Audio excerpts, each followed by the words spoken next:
Hi guys, Calibro note channel എല്ലാവർക്കും സ്വാഗതം. Big boss Malayalam season 7 11th week എവിഷനിലേക്കുള്ള voting ആണ് ഇപ്പോൾ ഹോട്ട്സ്റ്റാർ നടന്നുകൊണ്ടിരിക്കുന്നത്. നമ്മളിന്ന് ചൊവ്വാഴ്ച രാവിലെ 11 മണി വരെയുള്ള ഒരു അൺഒഫീഷ്യൽ വോട്ടിംഗ് സ്റ്റാറ്റസ് ആണ് നിങ്ങളുടെ മുമ്പിലേക്ക് എത്തിക്കാൻ പോകുന്നത്. ഇത് പ്രത്യേകം ഓർക്കുക, ഇതൊരു അൺഒഫീഷ്യൽ വോട്ടിംഗ് സ്റ്റാറ്റസ് ആണ്. ഇത് ജിയോ ഹോട്ട്സ്റ്റാർ വോട്ടിംഗ് സ്റ്റാറ്റസ് ഇല്ല. അതുകൊണ്ട് തന്നെ ഈ 6 മത്സരാർത്ഥികളിൽ നിന്ന് നിങ്ങളുടെ ഇഷ്ടം മത്സരാർത്ഥികൾക്ക് വേണ്ടി നിങ്ങൾ ജിയോ ഹോട്ട്സ്റ്റാർ ആപ്പിൽ കയറി തന്നെ വോട്ട് ചെയ്യുക. എന്നാൽ മാത്രമേ ആ മത്സരാർത്ഥിക്ക് ഇത് വോട്ട് ലഭിക്കത്തുള്ളൂ. അതോടൊപ്പം നിങ്ങളുടെ ഇഷ്ട മത്സരാർത്ഥി ആരാണെന്നും നിങ്ങൾ ആർക്കാണെന്ന് വോട്ട് ചെയ്തതെന്നും കൂടെ ഈ വീഡിയോയുടെ ഇടയിൽ കമൻറ്റായിട്ട് രേഖപ്പെടുത്തുക. വരുമണിക്കൂറിൽ കൃത്യമായിട്ടുള്ള വോട്ടിംഗ് വിവരങ്ങളും ബിഗ് ബോസ് സംബന്ധമായിട്ടുള്ള എല്ലാ അപ്ഡേറ്റുകളും അറിയാൻ നമ്മുടെ ചാനൽ സന്ദർശിക്കുക.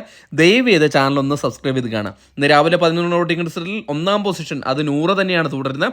എനിക്ക് തോന്നുന്നു അനുമോളുടെ വോട്ട് കൂടെ ചേർന്നിട്ടാണ് നൂറയ്ക്ക് ഇത്രയധികം വോട്ട് നേടാൻ സാധിച്ചത്. അതുകൊണ്ട് തന്നെ 1ാം പൊസിഷൻ കൈയടക്കാൻ സാധിച്ചിട്ടുണ്ട്. 13,245 വോട്ട് നേടി 1ാം പൊസിഷനിലാണുള്ളത്. 2ാം പൊസിഷനിൽ ഷാനവാസ് ഉണ്ട്. ഷാനവാസ് ഒന്ന് പതറെങ്കിലും വീണ്ടും തിരിച്ചു വന്നിരിക്കുകയാണ്.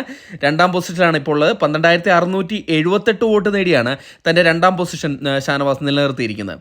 3ാം പൊസിഷനിൽ ആര്യൻ വീണ്ടും കയറി വന്നിരിക്കുകയാണ്.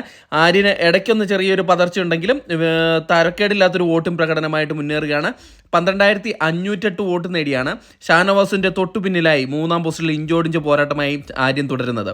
4ാം പൊസിഷനിൽ അക്ബർ കയറി വന്നിട്ടുണ്ട്. അക്ബറിന് ഒന്ന് പിന്നിലേക്ക് പോയെങ്കിലും വീണ്ടും ലക്ഷ്മിയെ അട്ടിമറിച്ചുകൊണ്ട് 4ാം പൊസിഷനിൽ കയറി വന്നിരിക്കുകയാണ്. 12,231 വോട്ട് നേടി 4ാം പൊസിഷനിൽ തുടരുന്ന കാഴ്ചയാണ് കാണുന്നത്. 5ാം പൊസിഷനിൽ ലക്ഷ്മിയാണ് ഉള്ളത്. ലക്ഷ്മി ഇടയ്ക്കൊന്ന് മുകളിലേക്ക് വരികയും പിന്നീട് പിന്നിലേക്ക് വരികയും ചെയ്തുകൊണ്ടിരിക്കുകയാണ്.